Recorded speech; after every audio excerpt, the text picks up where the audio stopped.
नमस्कार. आगामी हायवे सिनेमाच्या निमित्ताने आज मी शिवाजी पार्कवर आलो आहे, सेल्फी पॉईंटवर आलो आहे आणि एक सेल्फी आरपार असं ज्या सिनेमाचं टॅगलाईन आहे त्या सिनेमाबद्दल आज आपण बोलणार आहोत आणि ते सुद्धा एका ऐतिहासिक मुलाखतीमध्ये. ही मुलाखत ऐतिहासिक यासाठी आहे कारण हा पहिला मराठीतला सेल्फी इंटरव्ह्यू आहे. मी आता कॅमेऱ्यामध्ये नाही, मी मोबाईलमध्ये आता बघतोय आणि माझ्यासोबत हायवे या सिनेमाचे करते धरते उमेश कुलकर्णी आहेत. नमस्कार. सगळेजण आता फ्रेममध्ये यायला थोडा वेळ लागेल कारण पहिलीच वेळ आहे. मुक्ता बर्वे सुद्धा आहे, रेणुका शहाणे सुद्धा आहेत, माझी मिरर इमेज गिरीश कुलकर्णी सुद्धा इथे. आम्ही ठरवून ते शर्ट घातले आणि एकसारखे शर्ट घातलेले आहेत दोघांनी. आम्ही म्हटलं की सगळेच जण ब्ल्यू दिसायला नको म्हणून आम्ही म्हटलं की रेणुकाताई तुम्ही जरा वेगळ्या कपड्यांमध्ये या, पण बाकी आम्ही सगळ्यांनी जी एक थीम आहे कपड्यांची ती पाळलेली आहे. मी सुरुवात उमेशपासून करतो. उमेश, तुझा सिनेमा येतोय बरोबर आहे, पण त्यानिमित्ताने आज या ऐतिहासिक इंटरव्ह्यूमध्ये सामील झाल्याबद्दल काय वाटतंय? खूप निळं वाटतंय. सिनेमा 28ला रिलीज होतो आहे हायवे.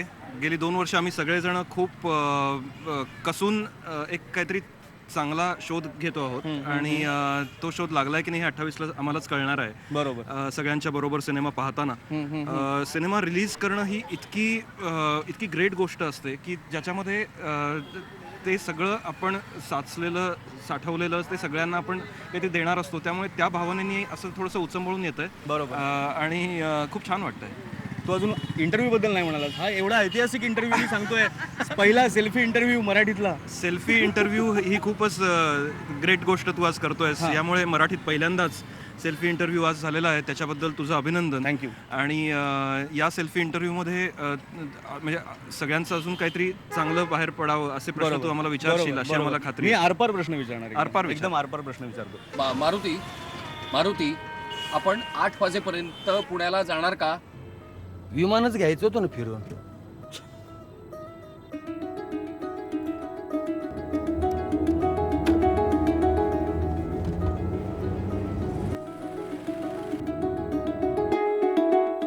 मुक्ता, तुला पण विचारायचंय खरं Selfie interview तर. बद्दल? हा, मी असं ऐकलं. हा, सेल्फी इंटरव्ह्यू बद्दल बोलायला पाहिजे, मला सगळ्यांनी बोलायला सेल्फी पाहिजे. इंटरव्ह्यू बद्दल खूप एक्साइटिंग वाटतंय आणि मला त्याचबरोबर समोर आपल्या बरोबर जे कॅमेरा टीम आहे त्यांचा चेहरा उतरलेला दिसतोय. कारण आता दुहेरी भूमिकेत तू जर काम करू लागलास तर इकडच्या टीमनी काय करायचं असे खूप प्रश्न आरपार त्यांच्या दिसत आहेत मला. खरंय. हे असंच होत राहतं. नवीन नवीन तंत्रज्ञान आल्यानंतर अशा गोष्टी खरंय, घडत राहतात, खरंय. पण काही आपण त्याला करू शकत नाही. रेणुकाताई, मला सांगा, तुम्ही दिसताय का? हा, येस, तुम्ही दिसताय. मला जमलंय. तुम्हाला कन्फ्युजन होते का कुठल्या कॅमेऱ्यात बघायचं त्या की नाही ह्या? नाही असं मी नाही ना? फक्त स्वतःला बघून जरा सावरते बरोबर. स्वतःला. किती छान नाही तर इंटरव्ह्यूज मध्ये आपल्याला हे सगळं करता कळत येत नाही आपल्याला. बरोबर. मला पण सतत मलाच बघावंसं वाटतंय स्वतःकडे जसं. बरं, आधी ह्या इंटरव्ह्यू बद्दल सांगा, कारण एक सेल्फी आरपार असे सिनेमाची टॅगलाईन आहे, म्हणून आम्ही असं ठरवलं की असा इंटरव्ह्यू करूया, एक किती सेल्फी छान. इंटरव्ह्यू मला करूया. मला खूपच आवडली ही कल्पना, कारण मला एवी तेवीच सेल्फी घ्यायला खूप हो आवडतात ना? आणि ही आरपार इंटरव्ह्यूची सेल्फी घ्यायला तर अधिकच मजा येते. बरोबर. गिरीश, आता उमेशने सांगितलं की रिलीज करणं सिनेमा हे खूप कठीण असतं. सेल्फी इंटरव्ह्यू बद्दल खूप थँक्यू. तुम्ही मनापासून आणि आपण बोलताय, मी न विचारता ह्याचं मला खूप कौतुक आहे. basically. थोडा मला मध्ये आवंडा थोडा हे होतोय, आई गं. बोलता येत नाहीये. मराठीत पहिल्यांदाच सेल्फी इंटरव्ह्यू मध्ये मला चमकायची संधी दिलेली आहे परसुरे सरांनी, त्यामुळे खूप आभार. इतिहासात नाव नोंदलं राहणार आणि शेवटी. प्रेक्षकांना खूप माझ्या शुभेच्छा की कधीतरी आयुष्यात तुमच्या पण वाट्याला असा सेल्फी इंटरव्ह्यू येऊ, बरोबर. या शुभेच्छा देतो. बरोबर. आणि सेल्फी आता बघा. काढतात सगळेजण. आणि आणि हे आता आपण selfie काहीतरी सेल्फी point वगैरे आहे. हा सेल्फी पॉईंट सुद्धा आहे. खूप दाखवा प्रसिद्ध, त्याला. म्हणजे त्याला काय जगप्रसिद्ध वगैरे पण म्हणता येईल. आणि इकडे एक चांगलं असं सुंदर झाड सुद्धा आहे. ज्याने आतापर्यंत हा सेल्फी पॉईंट बघितला नसेल त्यांना ती सुद्धा मी सफर घडवतोय. क्या basically. बात है, क्या बात है. एक Yes. सेल्फी आरपार. हो. एक आपण असं म्हणतो की माझ्या डोक्याच्या आरपार जाऊ नको, तर त्याचा आणि ह्याचा काही संबंध आहे का? हे एक वेगळं आहे काहीतरी? नाही असा त्याचा आणि त्याचा संबंध नाहीये. हां. ऍक्च्युली आरपार डोक्याच्या नाही जायचं, हां. आपल्या अंतरंगात जायचंय.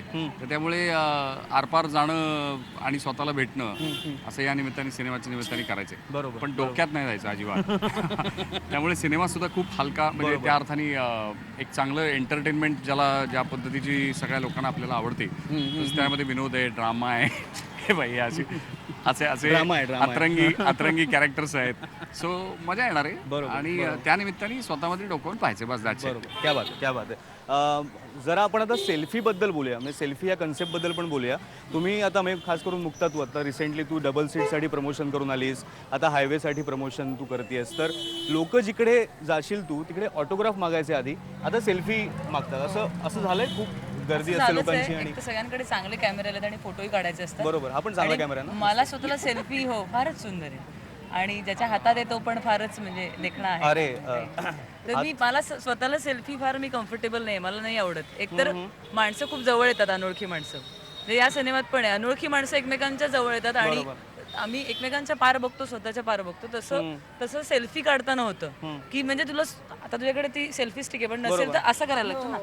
तर मला असं वाटतं की थांबा एक मिनिट, समोरच्याकडे द्या कॅमेरा. सो मला आणि ते सेल्फी मध्ये ना थोडंसं आहे त्याच्यापेक्षा थोडंसं वाईट दिसतं, डिस्टॉर्टेड दिसतं थोडंसं, कारण जवळ असतो ना तो कॅमेरा. त्यामुळेही मला भीती वाटते की अरे जरा बरा मेकअप वगैरे केला जवळ एक दाखवतात लोक. हा, आणि मग कॅमेराही खूप जास्त जवळ येतो, मग आपल्याला नको ते दिसायला लागते चेहऱ्यातले दोष.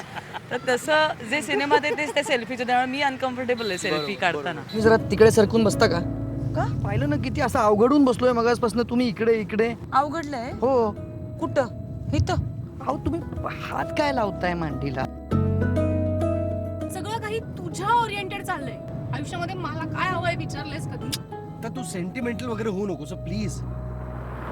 पण ह्या सिनेमाची टॅगलाईन जी आहे ती नेमकी कशासाठी, म्हणजे मुळात टॅगलाईनची गरज का असते एखाद्या सिनेमाला, म्हणजे हायवे एक सेल्फी आरपार असं का? मुळातच हायवे हा हिंदी सिनेमा येऊन गेलेला होता, त्यामुळे त्याचं एक कन्फ्युजन व्हायला नको की हा मराठी हायवे सिनेमा आहे, त्यामुळे आम्हाला एक मराठी टॅगलाईनची आवश्यकता वाटत होती. आणि सिनेमा काय पद्धतीने, म्हणजे एक सिनेमाचं नाव जसं तुम्ही हा सिनेमा कशा पद्धतीने बघा याच्यासाठी एक निदर्शन देतं की हा रस्ता आहे, हा रस्ता तुम्ही हा सिनेमा पाहण्यासाठी घ्या. तर तेच काम हे एक टॅगलाईन करत असतं. आमच्या सिनेमासाठी ही जी टॅगलाईन गिरीशला सापडलेली आहे, सेल्फी आरपार, त्याच्यामध्ये काहीतरी असा एक इंट्रिग आहे की त्याच्यामुळे त्या सगळ्या सिनेमाच्या कंटेंटला सुद्धा एक काहीतरी एक रंग मिळाला. बरोबर. तर ती आणि एक थोडंसं जसं तू इंट्रिग म्हणालास की आकर्षण, एक की काय आहे हे एक सेल्फी आरपार अशा आणि आजचा जमाना सेल्फीचा आहे, हा सिनेमा आजच्या काळातला आहे. बरोबर. त्यामुळे सारखे आपण सेल्फ्या घेतो, त्यामुळे ते कनेक्ट पण करणारी गोष्ट आहे. खरंय.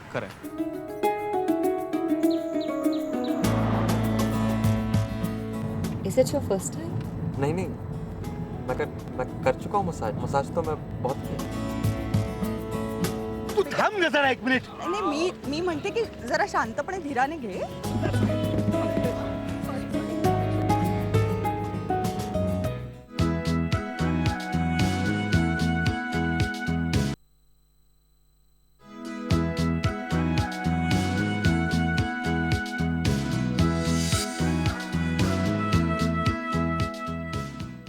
महत्त्वाचा प्रश्न विचारायचा आहे. विचारा. एक अशी अफवा आहे हां. की गेल्या महिन्यामध्ये आडोशी बोगद्याजवळ काम सुरू होतं, त्याच्यामुळे तुम्ही तुमचा हायवे सिनेमा जो आहे तो पुढे ढकललात. हो रे, हे खरं आहे का? अरे खरं आहे अगदी. कारण ते काय जाणं येणं सारखं पुण्यावर, आम्ही राहतो पुण्याला, बरोबर. तुला माहिती आहे, आणि मुंबईत सगळी कामं चालली होती, सारखं पुण्याला जाणं येणं करावं लागतं, पुणे मुंबई, आणि ती दरड कोसळली होती. बरोबर. म्हटलं आता नको यार जायला, म्हणजे कारण पुण्यातल्या लोकांना असं एवढं कष्ट वगैरे झेपत नाही रे. मुंबईतले लोक खूप कष्टाळू असतात. मला ते मी जमतं. किती कष्ट करतोय बघ ना. का बघ आता हाताला रेग हाताला लागते, तरी मग सुद्धा रेग असं लागते. करून हो, वगैरे असं फार सगळं कष्टाचं करायला काम आहे. आणि मुंबईत ते जमतं लोकांना, कारण त्यांची ऊर्जा जास्ती आहे खरं सांगितलं. पुण्यात जरा थोडंसं अवघड पडतं. मग आम्ही म्हटलं की काय करता येईल बाबा, काय करता येईल, दरडही काढता येत नाही, काय म्हटलं आता सिनेमा पुढे ढकलू. वा वा वा. नाही तर आणि त्यात मग दुसऱ्यांना पण संधी देणं होतं रे. ते बजरंगी भाईजान, बाहुबली सिनेमे आले होते, म्हटलं त्यांना संधी, नवीन लोकांना, नवीन होते ते, खरंय. ते संधी देऊया म्हटलं. आता पुढच्या सिनेमासाठी त्यांना चांगलं एक प्रोत्साहन प्रोत्साहन मिळतं. नवीन आणि सिनेमे हो, काढण्यासाठी. आता तर बरोबर. ते पाहिजे सुद्धा असतं ते. तुमच्याकडे निर्माते म्हणून पुढे येतील हो, कदाचित. सांगता बरोबर. येत नाही काही. सांगता मराठी येत, उद्या सांगता म्हणले बाहुबली काढा मराठीत. हां. मग कोण आहे? उमेश आणि गिरीश. Exactly, दुसरं कोण आहे? correct. बरोबर. त्यांनी मदत केलेली आपल्याला त्यावेळेला. बरोबर. ये करते क्या एंटरटेनमेंट वगैरह? हाँ, एंटरटेनमेंट. टेलीविजन भी एंटरटेनमेंट है ना, एंटरटेनमेंट ही करते हैं.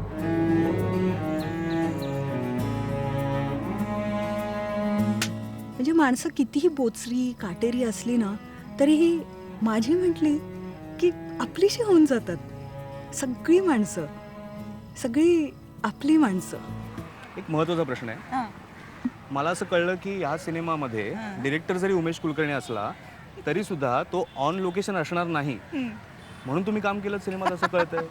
त्यांनी आधी मला हे प्रॉमिस दिलं नव्हतं खरं तर, पण मी नाही करणार, हो करणार, नाही करणार असं खूप वेळ केलं.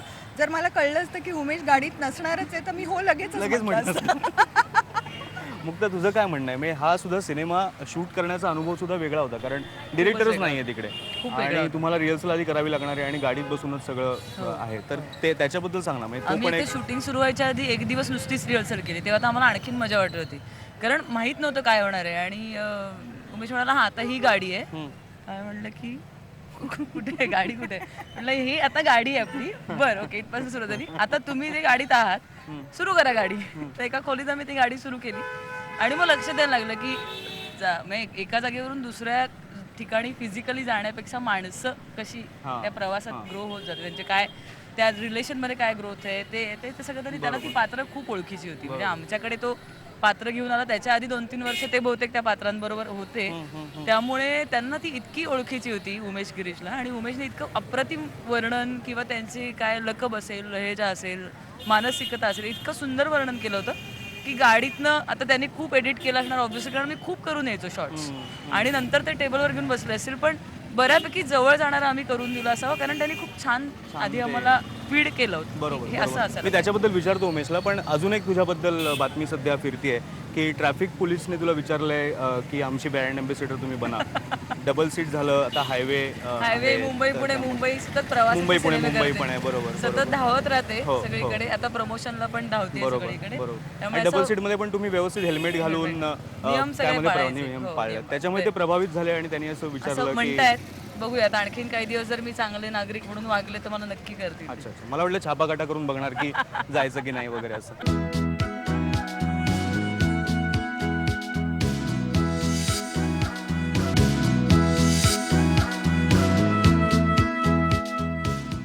आता उमेश परत सिनेमाच्या प्रोसेसबद्दल. जसं मुक्ताने सांगितलं की तू तिकडे नसायचास जेव्हा शूट व्हायचं गाडीमध्ये आणि त्याच्यानंतर तुला ते फुटेज मिळणार, तू ते बघणार आणि मग तू ठरवणार की अरे हे चांगलं आहे की नाही वगैरे. असं कधी झालं का की ते परत शूट करावं लागलं की नाही परत तुम्ही जा आणि परत शूट करा, हे नाही बरोबर झालेलं असं? नाही, मुळात काय मला या सगळ्या गोष्टीची सवय आहे मी तिथे नसण्याची. कारण बहुतेक वेळेला आम्ही जेव्हा आधी सिनेमा तयार करायला सुरुवात केली त्यावेळेला आम्ही 35 mm वरती शूटिंग करायचो. बरोबर, त्यावेळेला आपण काय शूट केलं हे पाहता यायचं नाही लगेच रिवाइंड करून. त्यामुळे आपल्या कलाकारांवरती, आपल्या सिनेमॅटोग्राफरवरती तुम्ही पूर्णपणे विश्वास टाकायची जी एक त्याचा जो एक संस्कार आहे तो एक प्रकारे झालेला आहे. आणि त्यामुळे मी त्यांना विचारायचो की तुम्हाला काय वाटलं तो सीन करताना, आणि त्याच्यातून मी एक अंदाज बांधायचो. आणि आधी आम्ही रिहर्सल्स केलेल्या होत्या, म्हणजे असं नाही की मला पूर्णपणे नवीन काहीतरी वेगळं दिसणार आहे. त्यामुळे त्या रिहर्सलवर हुकूमच मंडळी काम करत होती आणि काही टक्के वेळेला मी नसायचो, पण काही वेळेला मी फक्त ऐकायचो त्यांचे संवाद. म्हणजे मागच्या गाडीमध्ये एक यांनी मला ते संवाद ऐकू यायचे, त्यामुळे त्याच्यामुळे पण मला एक अंदाज यायचा. आणि आम्ही भरपूर जास्त शूट केलं कारण प्रत्येक शॉट हा वेगळा वेगळा होता. अनेकदा आम्ही 10-10 मिनिटाचे 15-15 मिनिटाचे शॉट्स घेतले आणि त्यामुळे त्यातले आम्ही मग नंतर वेगवेगळ्या पद्धतीने त्याचे वेचे तयार केले. त्यामुळे एडिटिंगला खूपच एक्साइटिंग गोष्ट होती कारण अनेक चांगल्या गोष्टी होत्या त्याच्यामध्ये. आणि या सगळ्याच कलाकारांनी, कारण त्यांचा कॅमेरा असा इतक्या जवळ असायचा की त्यामुळे त्याच्यात असं तसूभरही जर कॉन्शियसनेस आला तर तो त्या कॅमेऱ्यामध्ये दिसणार असतो. बरोबर, तर तो कॉन्शियसनेस घालवून ते ॲक्टिंग करायला त्यांना हळूहळू एक पहिल्या दिवसानंतर मग ते खूप जास्त सराईतपणे ते करायला लागले. आणि दुसरं म्हणजे याच्यामध्ये आम्ही सिंक साऊंड केलेलं आहे. आम्ही त्या गाड्या चालू असताना बाहेरची मुंबईची आणि सगळी गर्दी असताना सुद्धा आम्ही तो जो ओरिजिनल आवाज असतो तो टिपण्याचा प्रयत्न केला. आणि तो साऊंडचा मॅन हा नेहमी त्या डिकीमध्येच बसलेला असायचा. बरोबर, शॉट संपला की पहिल्यांदा ती डिक्की उघडून तो मेला नाही ना असं बघायला लागलं. त्यामुळे तो साऊंड खूप छान त्यांनी तयार केलेला आहे. पण मी नंतर डबिंगची गरज लागली नाही साऊंड म्हणजे. बरोबर. तू ह्या सगळ्या प्रोसेसचा लिखाणामध्ये किती विचार केला होतास की अशा पद्धतीने सिनेमा शूट होणार आहे, ह्या सगळे एवढी कॅरेक्टर्स आहे, त्याचं लिखाण करतानाच ते सगळं कागदावरती होतं, सगळं व्यवस्थित सगळं ही संकल्पनाच मुळात लिखाणामध्ये आली होती की माणसं जशी वाहनामध्ये जातील त्याचबरोबर कॅमेराही वाहनात जाईल. हां, जशी माणसं बाहेर येतील तसा कॅमेरा व्हा, म्हणजे त्यांची स्पेस मुळात जी आजचं जे वास्तव आहे त्याचं आकलन ह्या संहिते थ्रू मांडायचा प्रयत्न केलेला आहे. आणि आपल्या सगळ्यांचीच स्पेस खूप आकुंचित झालेली आहे आणि आपण स्वतः भोवतीच एक काहीतरी थोडीशी जागा तयार करून त्यातच रमतो आहोत, जगतो आहोत. आणि हे मी अनुभवतो आहे, तू अनुभवतो आहेस, तर त्याचं ह्याच्यामध्ये रिफ्लेक्शन आहे, त्यामुळे हे ठरलेलं होतं. पण म्हणजे असं करायचं. वेगवेगळ्या स्टोरीज आहेत ह्याच्यामध्ये की त्या स्टोरी हो. पुन्हा एकत्र येतात आणि कारण बायोस्कोप आत्ताच बघितलंय लोकांनी त्यामुळे हा, म्हणजे तसं काही तसं नाही तसं काही नाही. म्हणजे एकमेकांना असा बांधून घेणारा कुठला धागा बिगा नाही आहे. या हायवेजवरती पण पूर्वी एकत्र प्रवास केला जायचा आणि आता मात्र आपण एकटे आपल्या आपल्या वाहनात प्रवास करतो. सो मध्यंतरी मला एक कोणीतरी असं विचारलं की मग गाव काय तुमच्या ह्याच्यात हे रंगीबेरंगी कॅरेक्टर आहेत, हे बॉम्बे टू गोवा आहे का? अच्छा. तर म्हटलं नाही, बॉम्बे टू गोवापासून काळ किती पुढे आला तो आता हायवेपर्यंत आला आणि हे शर्यत सगळं लावतात. घराशी पण कनेक्ट आहे म्हणजे बाजूच्या घरात कोण राहतं माहित नसतं. अगदी, अगदी. आधी जशी एकत्र हो, कुटुंब हो. पद्धती होती, जगण्याशीच त्या connected पद्धती- आहे. त्या अगदी. पद्धतीने हे आहे अगदी, अगदी. आणि म्हणून ते मुक्ताला विचारायला पाहिजे कारण नुकताच तिने घराशी संबंधित अगदी, जो हो. सिनेमा आहे तो मुक्तीवर केलेला आहे. खूपच प्रश्न तू विचारला अगदीच पाहिजे. उलटा एक रोल केलाय ह्याच्यामध्ये म्हणजे आता डबल सीट मध्ये लोकांनी तुला एक चांगल्या मध्यमवर्गीय रूपामध्ये वगैरे बघितलं आणि आता यातही मी ह्याच्यात एकदम चांगल्याच रूपात दिसणार आहे. सरप्राईज आहे एकदम. हो वेगळा आहे. चटकदार रोल आहे असं म्हणायला चटकदार, हरकत हां. नाही. स्पायसी आहे थोडा आणि मानवी कंगोरे असतात म्हणजे प्रत्येक स्वभावाच्या माणसात माणूस लपलेला असतो. सो तसं फायनली माणूस दिसेल पण वरकरणी रंगीत रंगीत दिसणारा माणूस आत खोल वेगळा असू शकतो आणि तेच आरपार गेल्यानंतर कळू शकतं. सो या सगळ्या प्रवासात ती माणसं आत काय आहेत ते कळत राहणार आहे खोलपण. बरोबर त्यामुळे माझंही हे रंगीत रंगीत जे पात्र आहे ते आतमध्ये कसं आहे तेही उलगडेल, तुम्हाला आतले रंगही दिसतील. घनतमी शुक्र बघ राज्य करी, रे खिन्न मना बघ जरा तरी. शुक्र तो असतोच. यस. कविता मात्र हरवली. तर अशा प्रकारे मला असं वाटतं तुम्हाला शुभेच्छा मी देतोच कारण त्या नेहमीच असतात तुमच्याबरोबर आणि या पुढच्या सिनेमात सुद्धा जाऊन द्या ना बाळासाहेब तुमचा सिनेमा येतोच आहे त्यासाठी सुद्धा आहेत आणि एक वेगळा अनुभव आता हे कॅमेराकडे बघायची सवय आहे ना शेवटी मला तर ते आता जमत नाही आहे मला असा प्रॉब्लेम होतो तर नाही तर बेसिकली मला प्रेक्षकांना एवढंच सांगायचं आहे की वेगवेगळ्या पद्धतीचे सिनेमे देणारी ही जोडी आहे उमेश आणि गिरीश. मिरर इमेजमुळे माझा प्रॉब्लेम होतो आहे म्हणजे कारण सेल्फीमध्ये मिरर इमेज येते त्याच्यामुळे प्रॉब्लेम होतो आहे. तर ह्या जोडीने अजून एक सिनेमा त्याने आणलेला आहे. थोडा उशीर झाला 1 महिना पण ठीक आहे आम्ही वाट बघितली प्रेक्षकांनी सुद्धा वाट बघितलेली आहे. तर तुम्ही सुद्धा एन्जॉय करा सेल्फी काढा आणि सेल्फी इंटरव्ह्यू आमचा जो आहे त्याबद्दल आम्हाला जरूर कळवा. आम्हाला आवडेल www.ibnlokmat.tv वर तुमच्या प्रतिक्रिया वाचायला आणि तुमच्याकडून ऐकायला. आणि 28 ऑगस्टला हायवे पहा. खरं तर सुरुवात झाली आहे सेल्फीची ती सेल्फी फोटोने. आत्ता आपण एक त्याच्या पुढचा टप्पा केलेला आहे सेल्फी इंटरव्ह्यूचा म्हणजे व्हिडिओ. पण आता जाता जाता पुन्हा आपल्याला एक सेल्फी तर काढावंच लागेल त्यामुळे आपण एक सेल्फी काढूया आपण कॅमेराकडे बघूया आणि स्माईल करूया. 28ला येस थिएटरमध्ये जाऊन बघा सिनेमा आणि आत्ता करा स्माईल प्लीज.